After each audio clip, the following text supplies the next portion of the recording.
When I was 10 years old, I heard a man die and did nothing to help. It's not something I'm proud of, but I was just a scared kid at the time. My parents often left me alone at home when I was a child. I won't say they didn't love me or anything so dramatic, but they had priorities. Oftentimes, I was not especially high on that list. Still, I enjoyed the solitude. I had run of the house and could pretty much get away with whatever I wanted while they were gone. Well, as long as I made sure to clean up after myself. What they didn't know couldn't hurt me after all. It was early February when it happened, while my folks were out on a part Valentine's, part anniversary date. They had married around that time of year about a decade and a half prior to that date, so they would make a big deal about it annually. It was snowy outside, and I wanted to go play in it while they were gone, but I had the biggest fear about inadvertently getting myself locked out of the house and freezing to death before anyone could arrive in time to save me. It was nearly 10 o'clock when my mom called and told me they wouldn't be home until morning. This would be neither my first nor last time alone in the house, so I assured her that I would keep the doors locked and get to bed at a reasonable hour. Of course, what I considered reasonable and what she did were quite different. Were I being responsible, I would have likely already have been in my bedroom, but I was happily in the middle of binging horror movies downstairs when she called. I won't say they never gave me nightmares, as my mother warned, but I still loved them. We had a great assortment of channels on our unlocked cable box, so it wasn't hard to track down movies to suit my late-night tastes. It was getting closer to midnight by the time I felt my body begin to crave my bed when the commotion began outside. As I peeked through the living room window to see a man screaming while running across the street, my imagination combined with the movie I was watching to create a whole manner of curiosities as to what could be going on. He was screaming out for anyone to help him. The poor guy sounded both horrified and desperate while he ran to some of the neighboring houses, pounding on the doors. "Help me! For God's sake, somebody help me!" He cried out in the night as he slammed his fists against the doors and walls. Most houses just turned their lights off when all this began, but I couldn't look away. What could have gotten this guy so worked up? I wondered to myself. I was an overly imaginative child as it was, so this apparently terrified stranger inspired an array of wild theories to pan across the forefront of my mind. Everything from some sort of bloodthirsty serial killer to the devil himself pursuing from a distance flashed across my subconscious while he begged for help. It was a typical suburban street I lived on as a kid, not indifferent from thousands across the country. Little to nothing ever happened here, aside from the occasional car pulled over for one reason or another. Perhaps one disgruntled neighbor yelling at another for something completely pointless, but nothing especially exciting or noteworthy. Finally, the man arrived at my door. He beat his hands against the wood while shouting at the top of his lungs, begging me to help. I was just a kid. What the hell was I supposed to do? "Please, help me! They're coming!" He yelled out from the other side of the door. "Let me in! For God's sake, help me!" My curiosity getting the better of me, I dragged a chair up to the door, climbing up on it to look through the peephole. The man looked young. He was maybe in his early 20s, though to my perception at the time, he may as well have been in his 50s. He had dark beard stubble, wore a thick blue hoodie, a knit cap, and gloves. It was really cold outside, so I knew he had to be freezing. "Please, just let me in." He whimpered softly. His voice quivered in a manner that would suggest he was possibly fighting to hold back tears. "Just help me, please. I'm begging you." I felt bad for the guy, but I couldn't invite a stranger into the house, even if I did believe he was truly scared. I wasn't so much as allowed to have friends over while my folks were gone, let alone some adult I had never laid eyes on before. "I can't help you, mister," I called out to him. I hoped he would just move on to the next house after hearing that I was only a child, but it just made him beg harder. Please, kid. I swear to Christ I won't hurt you. I just need to get off the street." "My dad says I can't have people over. I'm really sorry, but..." Just let me in, please." "I'm sorry, mister. I just can't. My folks would kill me." Suddenly, the man whipped his body around, pressing his back to the door with his head right up against the peephole. I had absolutely no idea what was going on. "Oh God," he almost whispered from the other side of the door. I jumped down from the chair to run to the living room window again. By the time I made it to the glass, the man had started screaming out again, wailing words that no longer sounded intelligible in any way. He was frantically pounding on the door even harder than before. I heard the knob jiggle as he attempted to force his way in, but I had it locked and deadbolted, just as my mother told me. Jesus Christ, just let me in for Christ's sake, please! As I glared out the window, I saw 3 dark shapes speeding across the road in front of my eyes. They were almost blurry, as though I were viewing them through an unfocused camera lens. I couldn't even make out what they were, but they darted off the road and towards my house so quickly that my eyes could barely register it. Whatever they were, I was absolutely terrified the second they sped in the direction of my home. I whipped the curtains closed before planting myself on the floor beneath the window with my back pressed to the drywall. My whole body was shivering almost uncontrollably, as I just knew they would break right through the simple wooden door. Suddenly, the man's yells changed again, this time to blood-curdling squeals that caused the hair on the back of my neck to spring up while making my stomach churn to the point I thought I might spew what remained of the reheated pizza I had for dinner across the carpet I sat upon. I heard more violent pounding against the door as well as the walls of the house, accompanied by the sound that reminded me of when my dad would cut the turkey at Thanksgiving. The yells turned to gargles and whines, followed by something wet spraying across the ground and the siding of my home. I heard snapping, cracking, and crunching, along with something like fabric being torn. There was another sound as well, one that I wouldn't allow my youthful ears to accept at the time. I tried to force the sounds of the large jaws chewing on meat and bone into the back of my mind at the time, but they still lingered on the edge of my subconscious. After the man's moist and bubbling screams faded, there was a chorus of shrill squeals that did not resemble anything I'd ever heard before. Those sounds alone almost forced me to lose control of my bladder, while I felt my head grow dizzy from the blood draining down to where my guts churned. After some time, everything fell silent again, but I would not pick myself up from the floor until some time later. When I finally did emerge from my safe spot under the window, I ran up the stairs to my bedroom, locked the door, and hid under my blanket until I eventually passed out. Of course, even sleep wouldn't free my mind from what I had heard. It only amplified those events in my disturbing dreams, exaggerating every rip and tear my young ears had heard that night. I was awakened the next morning by the sound of police sirens out front, accompanied by a series of loud knocks on the front door. I hesitantly peeked through my bedroom window to see several police cars and a black SUV parked on the road in front of my house. I was too scared to answer the door since my folks had not arrived home yet. Not only was I not prepared to face whatever remained of the stranger, but I was almost worried the authorities would somehow hold me responsible for what happened. I just stayed up in my room, doing my best to remain silent, attempting to ignore the hammering on the front door. After a while, the knocking stopped, but the police stayed out there until my parents drove up an hour or so later. I heard the muffled voices of my mom and dad frantically talking back and forth with the police before my mom came bursting through the front door and up the stairs. She tried to get in, but my door was still locked. She just pounded on the wood while yelling for me to let her in. Her words, along with the knocking, sent a shiver up my spine after the previous night's events. I pulled myself from under the safety of my blanket to grant her entry. But as soon as our eyes met, she wrapped her arms around me and pulled me close. After a few minutes of just holding me in place, she started grabbing at my arms, running her hands across my face, seemingly checking me for injuries. Once she was certain I was all right, she asked me if I knew what happened or if I'd heard anything during the night. I'm not entirely sure why I lied to her, claiming that I was asleep and didn't hear anything. Maybe I felt guilty about what I assumed had happened to the terrified man who begged for help. It could have been as simple as I didn't want my folks to know I stayed up so late. Either way, I played dumb, and would continue to tell the same story to everyone who asked over the following weeks. Sometime later, my father came inside after the swarm of vehicles in our street thinned out. One of the police cars and the black SUV stayed out front for a bit, while 2 officers, accompanied by some guys in suits, walked the neighborhood. They went to each house, presumably seeking out anyone who may have witnessed this seemingly gruesome attack.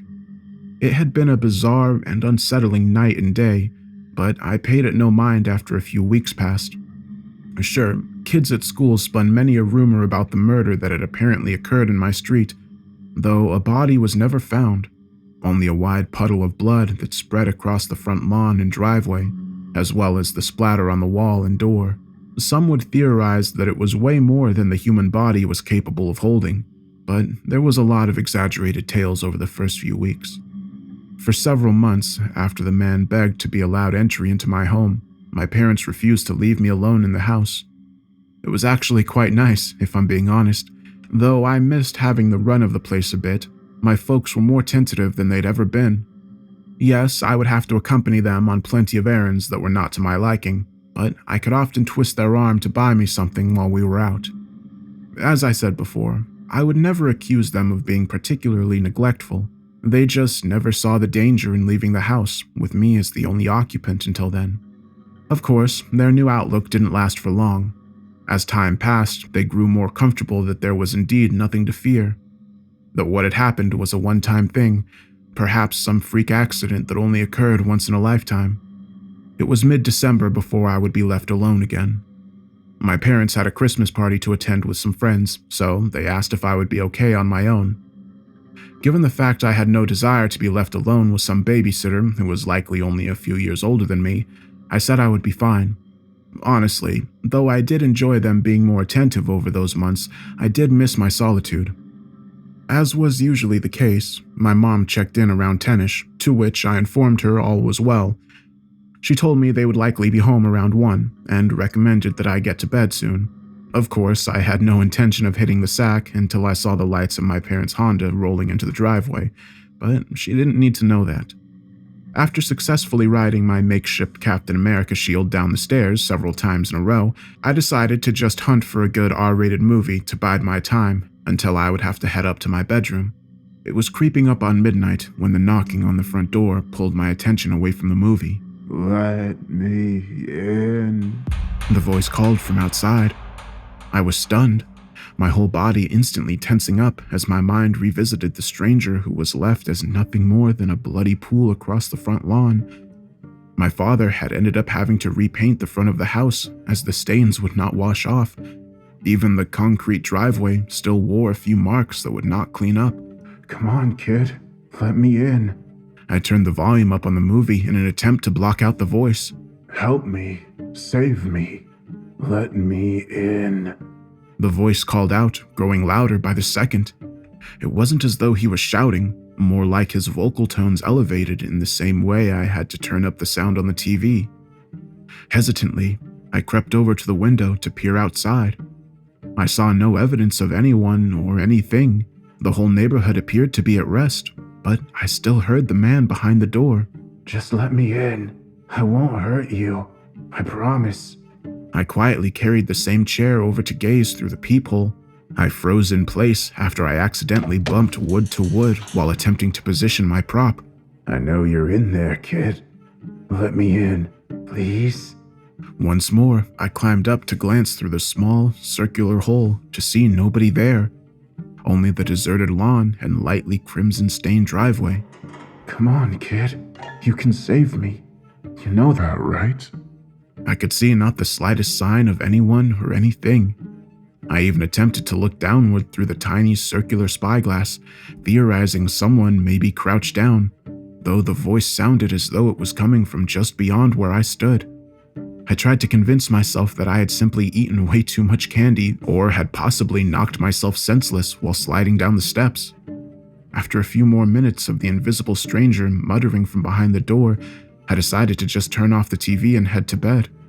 Even after I turned on the box fan I used to provide ambient sound to help me sleep, I still heard the voice, which now sounded like it was coming from directly behind my second-floor window. I sandwiched my head between two pillows, but it made little difference in the volume of the cries for help. Don't go to sleep and leave me out here, kid. All you have to do is just let me in. It wasn't until I saw the light traces across the far wall of my bedroom, signifying my parents' arrival, that the voice fell silent. For years, it carried on like that, always around midnight, and only when I was alone. I got to the point of practically begging my folks not to leave when they would inevitably head out for the night, and even requested a babysitter when they would. They agreed to my request for someone to watch over me while they were gone, but that ended just a little after I turned 12. Sometimes I was able to arrange a sleepover with a friend, but there would still be those times I could not weasel my way out of being alone as the hour approached. Regardless of how often the voice would return, I was never able to just ignore it or push it to the recesses of my mind while I focused on other things. When my parents would be gone at night, the voice wouldn't stop until I finally drifted off to sleep, which always required quite the struggle to achieve. As the years progressed and my school days ended, I went off to college where I would have a roommate for the first time. Though I would involve myself in any activity that would keep me from being alone in my dorm room after hours, there were still those times I would once again be at the mercy of the voice behind my door. No matter where I went in life, the stranger would follow, though there would never be evidence of his presence aside from the desperate plea and knocks on the door. After college, I still maintained a roommate to avoid as many late-night visits as I could, though it would not keep them away entirely. I couldn't exactly forbid my housemate from having a life after all. For some years, I would only have to worry about the cries for help around the weekends, as we had similar work schedules. Unfortunately, when my roommate decided to move in with his girlfriend, I was out of luck.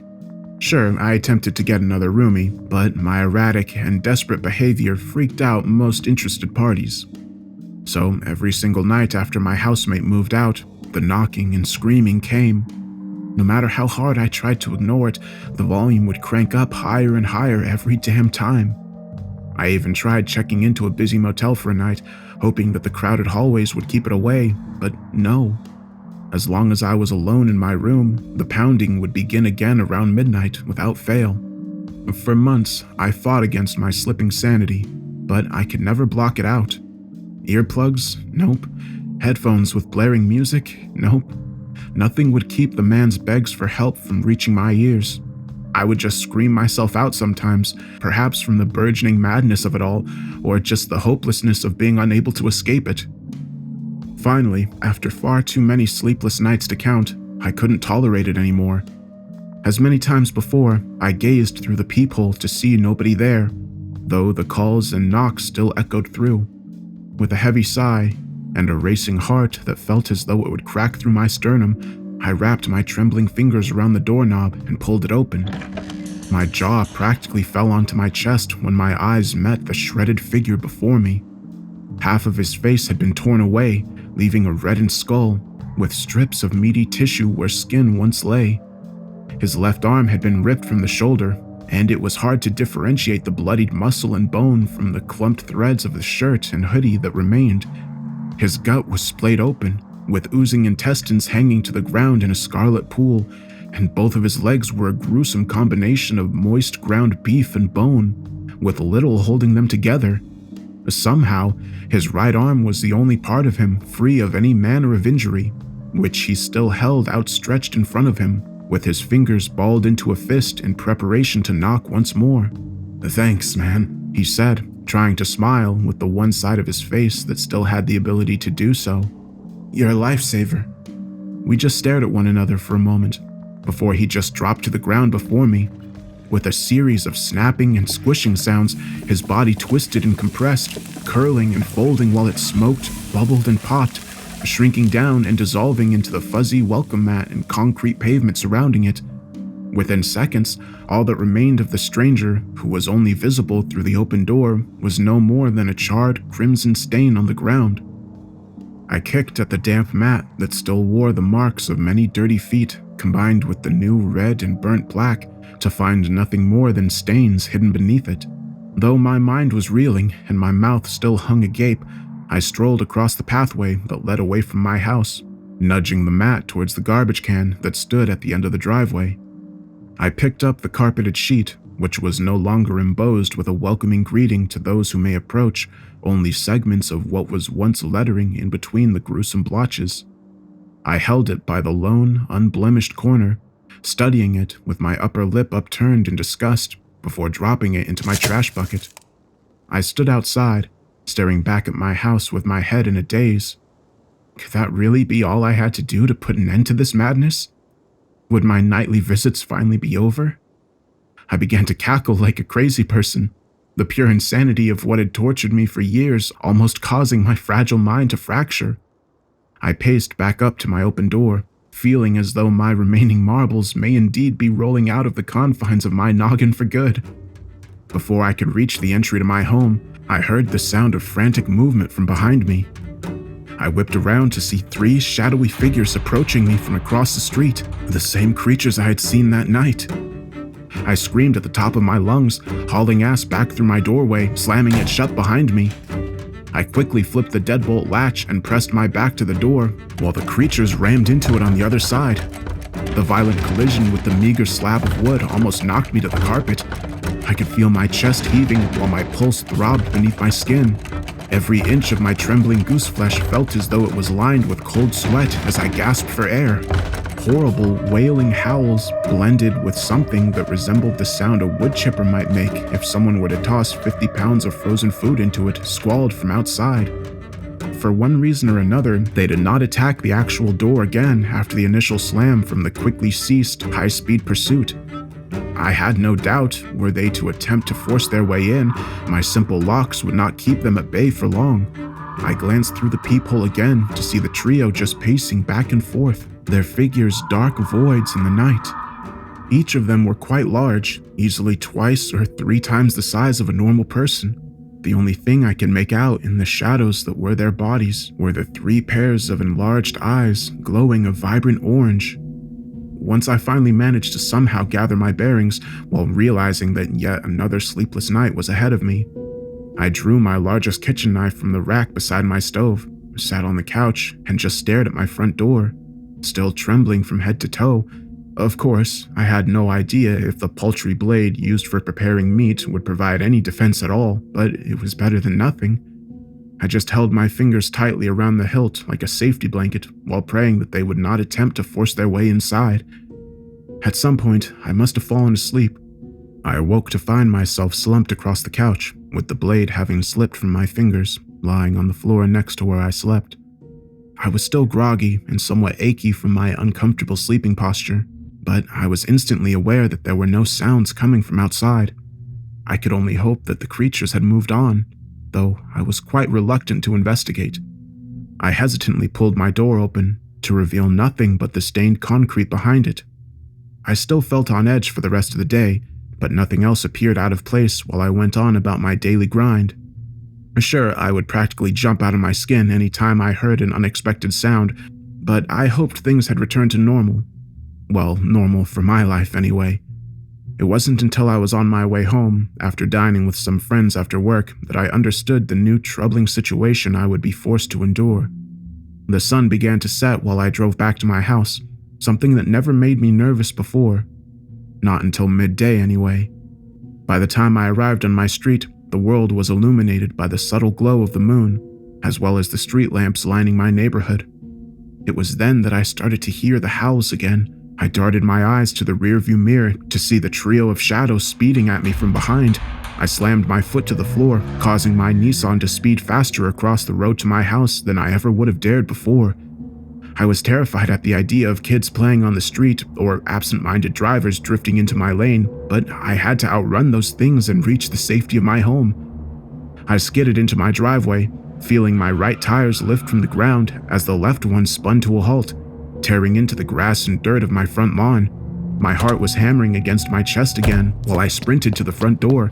I could practically feel the foul breath of the demonic creatures on the back of my neck as I fumbled my key against the knob in an attempt to gain entry.